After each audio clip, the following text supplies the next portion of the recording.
Introducing Unlock My Coach, the soulful marketing agency for coaches. Let's unlock your next level together. Let's connect.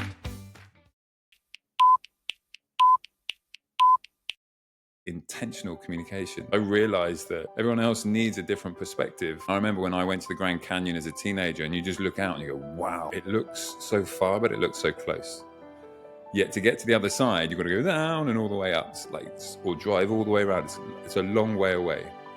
But when you communicate with intent, you can close that gap. So I'm like, the better you communicate with intent, the quicker you close the gap. And then it becomes a win-win. It is definitely a journey of letting go, but keeping an eye on where the river's actually going. Don't go over the cliff. No matter how good you are or what level you're at, everybody needs someone else to talk to. Figure out some of why. I didn't have a life goal. I wasn't really working towards anything. There's always somebody else that can come in and have a level of detachment on certain elements, but huge amounts of empathy and care that sort of say, you're the one responsible for making it happen, but I'm going to help unblock you from things that you shouldn't be getting blocked on. I'm looking back with hindsight now and reflecting on it and going, those are the things that allowed me to be here right now, wanting to help people be better, intentional communicators. So do you believe it's me that's going to help you get there? Because if you do, let's go. Let's make this work. Welcome to Unlock My Coach, a podcast for seasoned, soulful, and successful coaches. In every episode, you'll hear incredible stories from coaches who are building their brands and making their mark in the booming $20 billion coaching industry. Who am I?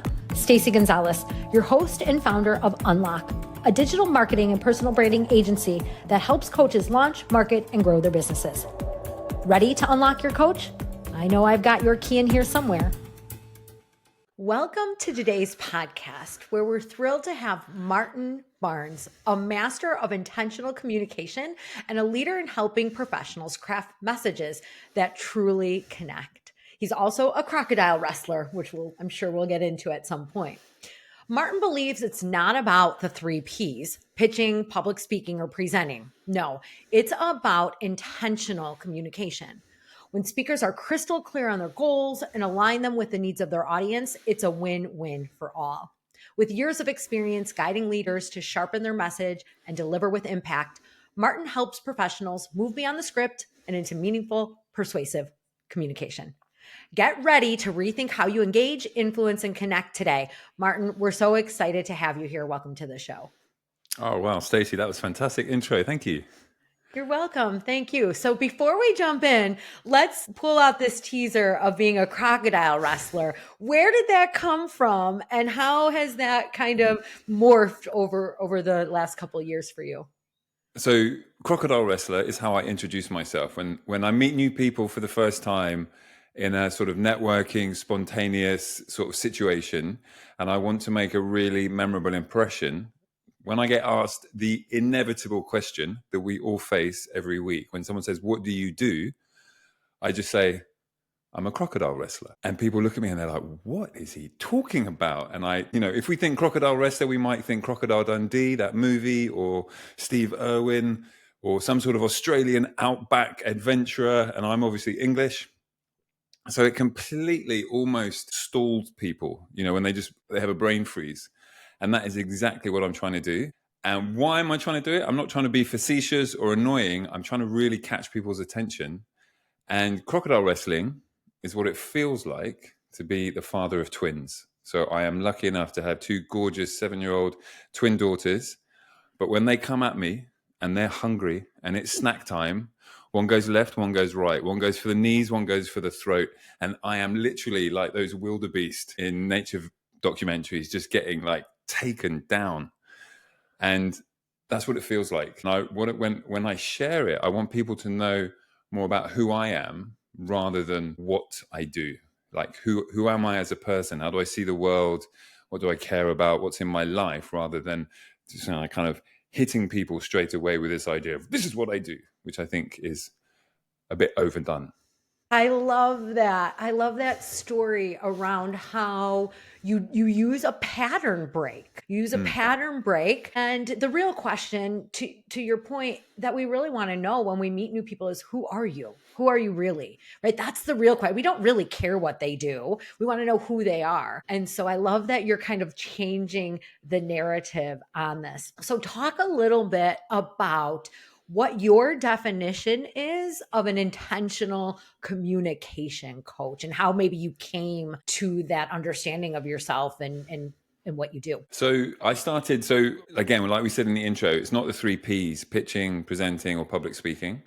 And when I decided to niche into essentially presentations, it was beginning of 2013. I lived in Beijing, China at the time. I just left an agency job, and I realized that when in the agency we would go in and talk to the client about projects, there were so many different versions of that experience where you've got somebody's attention, you've got the decision makers, you've got people in the room, and you are sharing information. And at the beginning, it might be a pitch. And midway through the project, it sort of transforms into a presentation. After the project and you're talking about it, you're public speaking.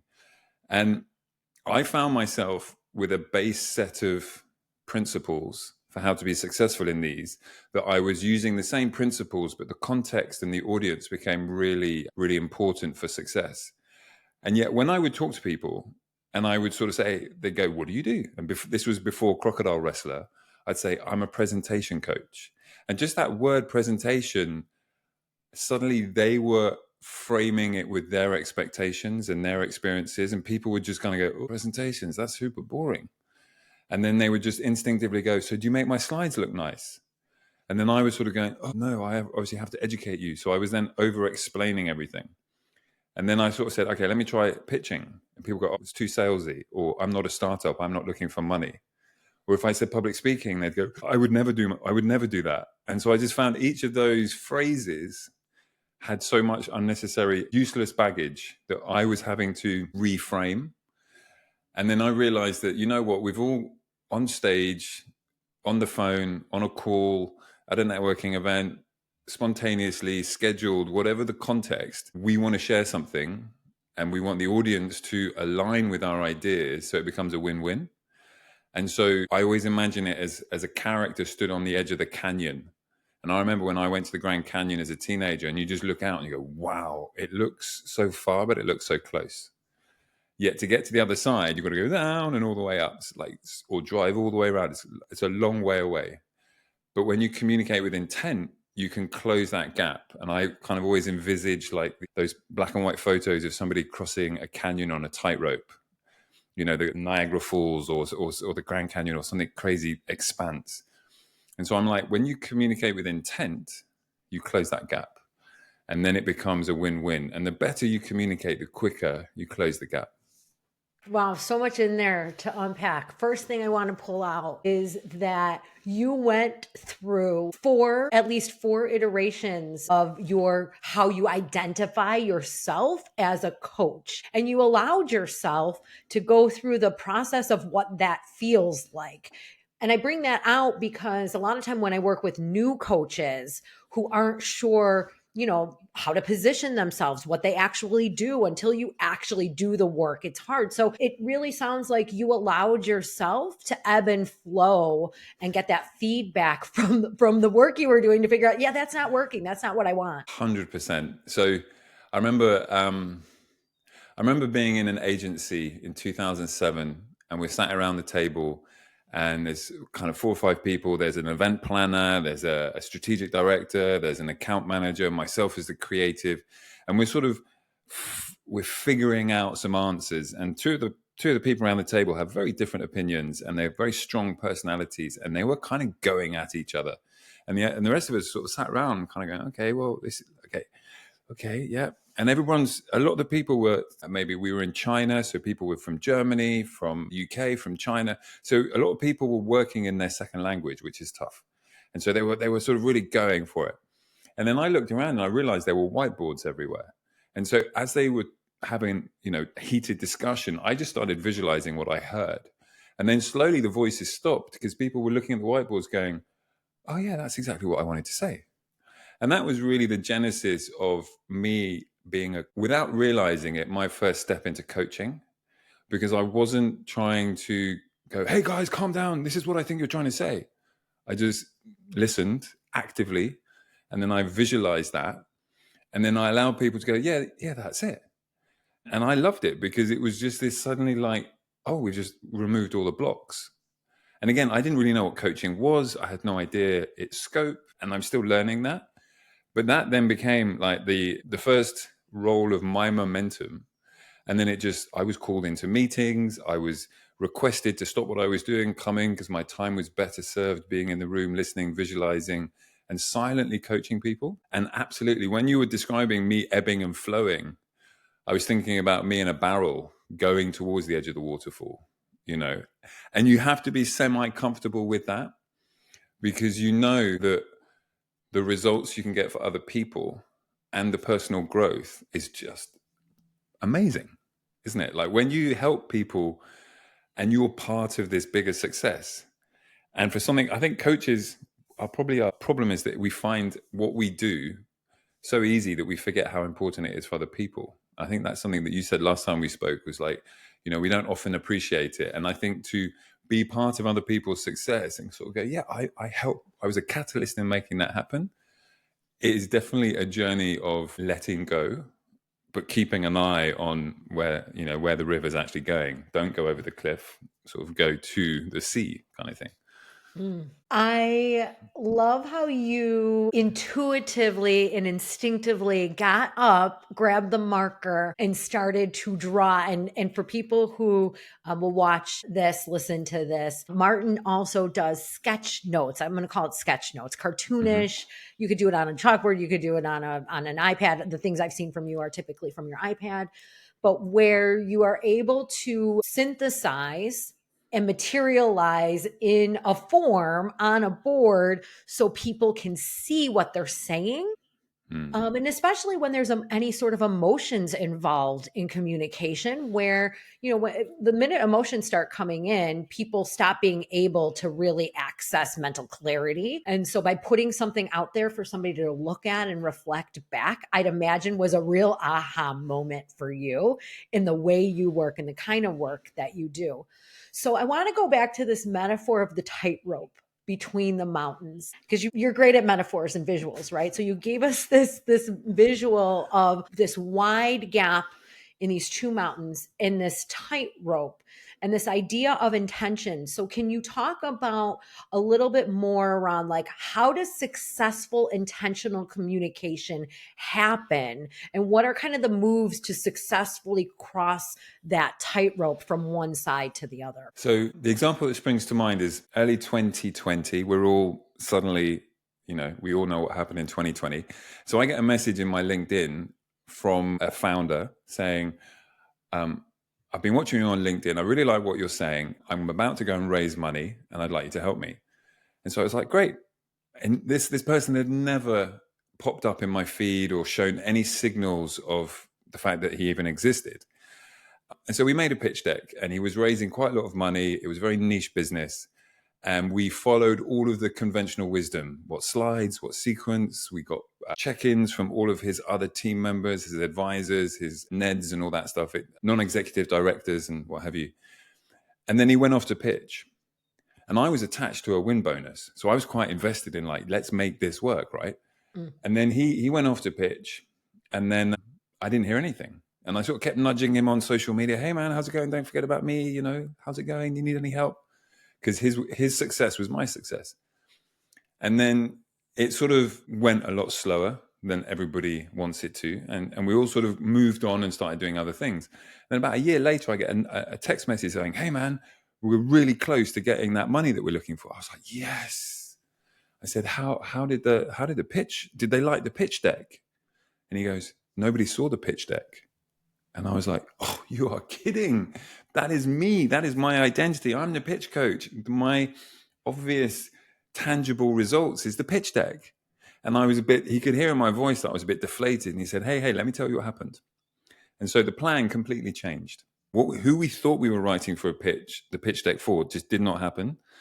And then his wife gave him a business book. And as he was reading the business book, there was a case study of somebody. And he realized that was the person he needed to pitch to. So he took the pitch that we'd essentially written for somebody, because he knew how it was created. He knew how to modify it. And it wasn't just a pitch deck. It was the cold outreach email. It was the short version, long version. It was like a whole pack of collaterals. And so he took the email we wrote for someone else without any input from me. He understood how it was structured and why it was structured. He rewrote it and sent it off to the guy in the book that he'd never spoken to. He sends off this email, doesn't hear anything. Again, no signal back. Oh, great, thanks, I'll follow up. Nothing. Sunday night, 2 weeks later, his phone rings and it's the investor. And the guy's like, hey, it's me. So tell me about your business. And I imagine this like some version of slow motion matrix, kung fu, jujitsu. This phone call must have been intense, out of the blue, with no warning. Suddenly the guy with the money is on the phone saying, make me believe. So the founder basically pitched on the phone. And after 2 minutes, the investor's like, great, I'm interested. I'll set you up with my team. Puts the phone down. Now, if the founder had sort of gone, oh, hang on, let me just go and get my pitch deck and sort of run off to get the pitch deck, he would have come back to nobody on the phone, right? The investor was not interested in the pitch deck. He was interested in the founder. And that was one of the core moments, with a couple of other experiences, where I was like, it's how intentional you are when you communicate. It's not about a sequence of slides or a script or a playbook. It is, but it isn't. And I realized that have you heard of the idea of the MacGuffin in storytelling? Mm-mm. So the MacGuffin is the thing the hero is chasing. So Indiana Jones is always chasing a relic, and that's the MacGuffin. Does it really matter if he gets it or not? Sometimes yes, sometimes no. Most of the time not. But his pursuit of the MacGuffin makes him heroic. So you think about Western culture, Asian culture, storytelling, which is culturally universal in its most simplified form. We're all chasing something. And the pursuit is what makes us heroic. And I realized that pitch decks are a MacGuffin. Everybody wants one. No one looks at them. Have you got one? If you don't have one, we're not having a meeting. Did I send it in? Oh, I didn't read it. You know, it's this sort of conundrum. And that, again, it was about how it was the mindset of the founder in how they communicated. And it inspired this framework. So for anyone who's listening just on audio, it's a layer of Lego blocks, 5 layer on the bottom. Those are yellow Lego blocks. On top of the yellow Lego blocks are orange Lego blocks. There's 4 of them. And then on top of the orange, there's red, 3.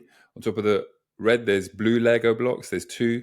And then the top is green. And they look like a staircase. And the yellow is your mindset. If you don't have the right growth mindset, forget it. Because you're going to spend a lot of time. And as soon as someone gives you some feedback, which is contrary to your opinion, you're going to reject it and fight against it. So and every coach knows that mindset's crucial. And then you've got orange. The second layer is your strategy. Why are you pitching? The red is your message. Your message aligns with the strategy. And then your performance, the blue one, we're almost at the top. How you turn up, what you sound like, how you look, how you use your gestures, all the cues that you send. And then the top layer are your slides. So the least important thing is your slides. But if I turn it upside down, everybody starts with the slides. And they're climbing up to their mindset. And so the story of the founder that could able to pitch for 2 minutes on the phone and secure £1 million. It took 18 months to get the money in the bank. So it's not like some TV show. It's a lot of money. It takes time. But he had the right mindset. And again, that was like, bring it back. It's intentional communication. So as soon as I start using the word pitching, it just feels really boring and restricted and useless. So that's how I got to intentional communication. And it is the journey itself. It is experiencing the process. It is what you did was you didn't just create and hand it to him. You said, here's how you didn't go like, here's your pitch deck and here's what you need to say and here's how you need to say it. You guided him through the process on that tightrope, one step, one step, one step, one step. And here's what's so interesting about that. After you gave him the guidance to create that process, now that process became foundational. That became a foundational part of his mindset. So to take the email and recreate it and reposition and pull different pieces and be able now to modify what you had worked on together is the success, is the win. Tell me about early times when you didn't have that, and that failures, maybe that, and we know they're not failures, we know they're lessons, but things that many times early coaches come in and think like that's detrimental. That's not detrimental, but you do have to kind of go through that. So can you think about and share with us maybe something like, don't do this because this is what I did and it didn't go well? 100%. So I was invited to do a TEDx Beijing talk in 2010, and at that point, TED was becoming really prolific, and the internet and streaming and videos, everyone was getting more familiar with TED. And then I saw that certain TEDx talks, if they were good enough, floated up to the TED platform. And I was like, that's what I'm going to make that happen. And I spent so long writing an incredibly intricate script that had to be said in exactly the right sequence for it to make sense. And then a lot of time designing the slides, the green top layer that's completely useless most of the time. And that was my comfort zone. I'm a graphic designer. I love building slides. I over-polished the slides and really just kept rewriting scripts instead of speaking, performing, feeling the words, and getting a memory palace for the script in my head. I didn't do any of that. And so the next thing I find is the event organizer loves my topic, loves my talk. I could sort of talk about the talk really well. I couldn't perform the talk because I'd never practiced that. So she puts me on first to sort of set the expectations of the thing. So in the morning, first speaker, 18 minutes, I stood there on stage looking at 100 people for the first time, and I'm absolutely freaking out. I am pacing in circles. I'm eyeballing people. My legs are shaking. My voice is cracking. The voice in my head goes, run away, run off stage. My leg bolts. I look for the exit sign, and even the cameraman who stood to the side, who's filming the event to put it online, he's like, dude, calm down. You are walking all over the place. It was horrific, but it was also absolutely fundamentally, foundationally amazing, because I walked off stage going, what an opportunity, what potential. And I knew I could feel everything that I shouldn't do again in the future, and everything that I really advise people against. It's this idea of memorizing a script. It's like nobody goes and gives you their non-refundable attention to sit in a room with no phone, look at a speaker, for them to stand there and go, it is very nice to be here, and looking up at the ceiling because they're using all their brain energy and their physical energy to remember words they wrote 2 weeks ago. Nobody wants that. And that moment, I can still feel it. And luckily that video got put onto the Chinese version of YouTube and is lost or taken down. So it doesn't exist anymore apart from as a story, a cautionary tale, a sort of failure on a wider journey that I now relish as the best and worst moment of my career. Because if I hadn't had that experience, I wouldn't be here talking to you guys now. I love that you prepared in such a way that you knew it, but you totally missed it, right? You totally missed it. And we're immediately able to walk away and say, well, what's the lesson? What's the opportunity here? What's the, make lemonade out of lemons kind of a perspective. And that resiliency piece, part of being a coach, and especially if you're going to be a coach who is not working inside of a company as a coach, and you are going to coach and be an entrepreneur and combine the creative essence of who you are in your work, that is frightening, because your business becomes a reflection of you, and you see it. You literally, like in that case, thank God, you're probably like, thank God nobody can see it anymore. It's hidden out there somewhere, but you see it, and it's an opportunity to continually refine. One of the things that I love about the coaching industry is that it is filled with people who are extremely purpose, mission driven, right? And so I'd love to know a little bit about like what compels you.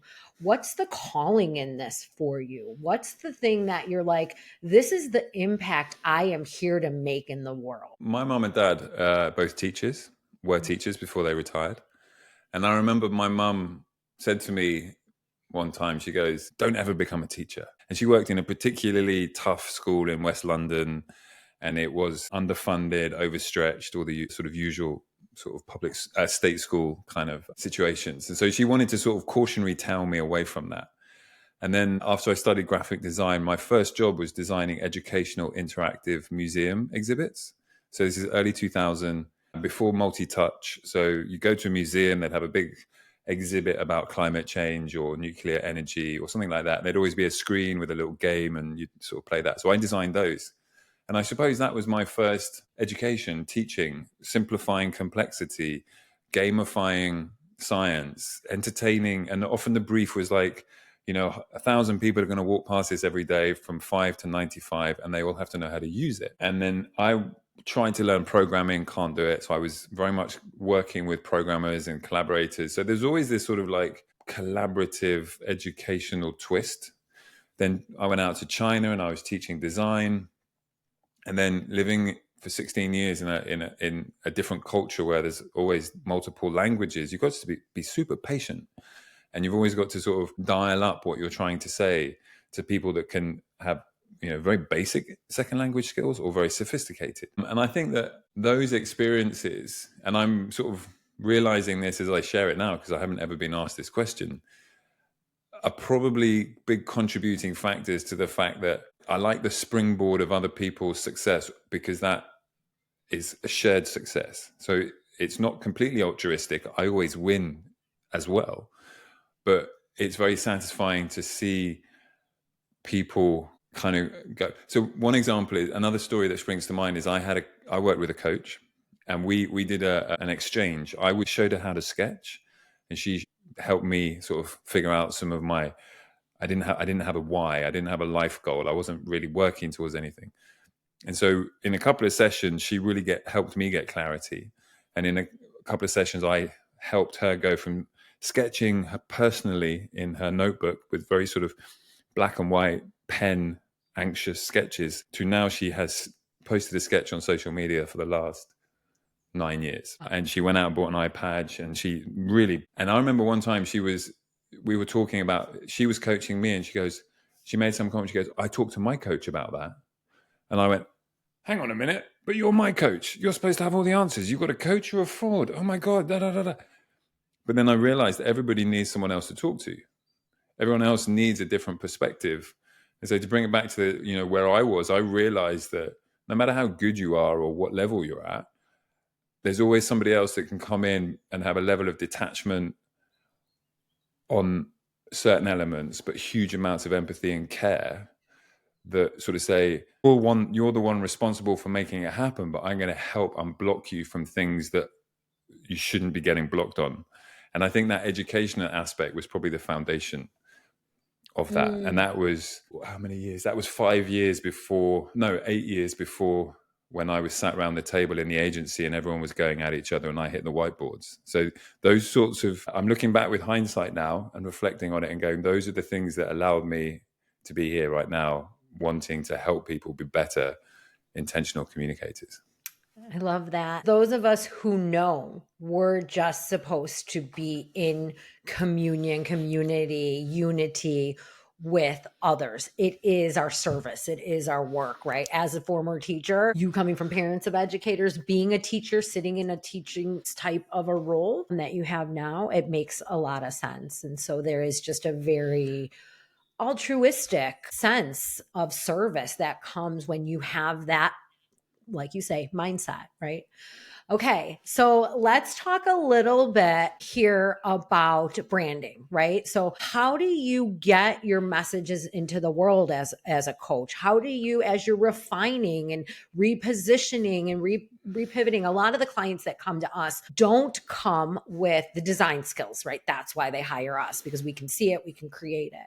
So what would you say is the importance of personal branding, and how can coaches think about their personal brands? I think, oh, I remember I was on a call with somebody and they had been referred to me and about sort of getting their pitch to the next level. And the guy, he was a finance guy. He'd built an app. He was sort of, we'd had, the call had been scheduled at like half an hour and we were sort of 70 minutes in. I was quite happy chatting. I was quite enjoying the sound of my own voice. I was figuring stuff out in my head and externalizing, and he was soaking it all up, which I'm sure like every coach on this listening to this podcast has been in that situation, right? You're just, hey, yeah.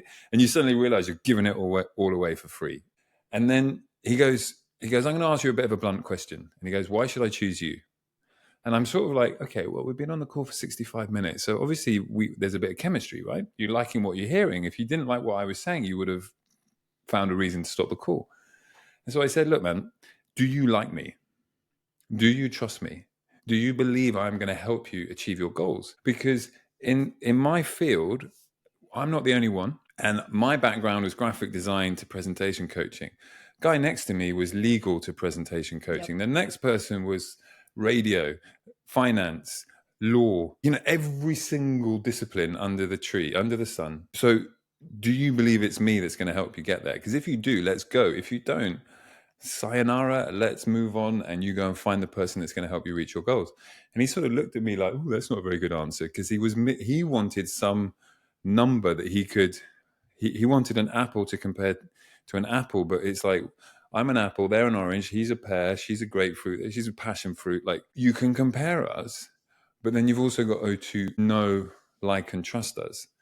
And so our responsibility is to promote that through our personal brand, to amplify our particular way of seeing the world, and to be relentless on the communication. So I remember watching you, Stacey, on LinkedIn. Something happened and you were just crushing like huge amounts of engagement and views and all that. And I remember thinking, wow, Stacey's nailing it. That's amazing. And then I'm looking at my own and I'm like, I feel like I'm on an old bicycle and you're like in a sports car zooming. And I was like, is it my time? A 47-year-old white guy. Do you need another one of those? Kind of taking top spot? No, we need diverse people, more women out there speaking, more people of color to be there. And I'm like, go for it, because the people that want to work with me are going to come and find me. As long as I keep promoting, sharing my unique twist on the world, my experiences. But again, it's so noisy out there and there's so much algorithmic manipulation that your brand is super important. And you just got to trust it, be patient, and consistency is like, a friend of mine designed my logo because I trust him. We've known each other for 25 years and I'm bored of my own design. So he came in with the best logo I've ever, I love it. But no one's ever spoken about it. No one ever goes, oh, I came to you because I think you've got the really good logo. Yeah. That's all really distracting and feels like work, but isn't part of our personal brand. Our personal brand is how we turn up, how we speak, how we look, how we sound, how we empathize, how we sort of send out the signals to gather our tribe, to bring the tribe in front of us, and then to hope that the tribe, 1 or 2% of that tribe says, yes, please, I'll pay you. And so I think, when people come and say, I need a personal brand, it's like, trust yourself, trust the person you're working with, and believe and invest belief that you have to make it work. It's not the logo or the landing page or any of that stuff. Those are all MacGuffins, like the pitch deck I was talking about. They're things that we have that if you don't have, they're missing. It's a red flag. But at the end of the day, it's like, how well do you empathize with people? How well do you make them feel confident and motivated and inspired that together that you'll close the gap? And you will communicate with intent, and you will achieve your goals. So it's all about mindset and goals. So that's a sort of hopefully that's a useful answer to this idea of personal branding. It is, because at the end of the day, You are your brand. It's you. It's you. The different, are you a passion fruit? Are you this fruit? Are you that? What's your flavor of fruit? And I tell clients all the time, our primary social platform is LinkedIn. Why? I know it. One, to your point, like I know how it works. I've been there long enough. I'm a master at the platform, but it's also a really fast experimentation space, because we can put some stuff out, we can see who responds, we can look at some data pieces. We don't need to get caught up. I've got a client who we just activated a couple things, wrote a couple pieces of content, 2 incoming leads, because she's very, has a network. People just need to know who you are, what you're doing. And if you've got the know, like, and trust, now they're like, well, I know her. I've worked with her 20 years ago at this. That's worth a conversation, right? So it doesn't have to be that complicated. So I appreciate you sharing that. All right. Well, we've come to the end of our podcast, and we have this fun little thing we do at the end, and it's a very hot seat type experience. So really very short answers. I'm going to give you the beginning of the sentence, and then you're going to fill it cool. in. Are you ready? I am. All right, here we go. The value of working with a coach is Getting out of your own way. the book I always recommend. Where Good Ideas Come From by Stephen Johnson. My superpower that I bring to my clients is Sketching. my first client taught me Shut up and listen. one non-negotiable value. Empathy. The wildest dream I'm manifesting right now is That my children go out and pitch the world as hard as they pitch me. I recharge and refocus by Watching YouTube. if my coaching business was a song, it would be Something by Led Zeppelin. the biggest unlock I've learned being a coach. There's infinite pie. Simon Sinek. There is no infinite game. There is no ending. Who is the coach you most admire? Probably my dad. In 5 years, I hope people understand the coaching industry is Never going to go away. Martin Barnes, master of intentional communication, key leader. Not only that, but also I consider you one of my friends. Thank you so much for being here today. If people want to find you, where can they go? LinkedIn. Only place I got time for. Great. Thank you, Martin. Fantastic. Thank you, Stacey. It's been a really good conversation. I've learned a lot through your questions. So thank you. Thank you.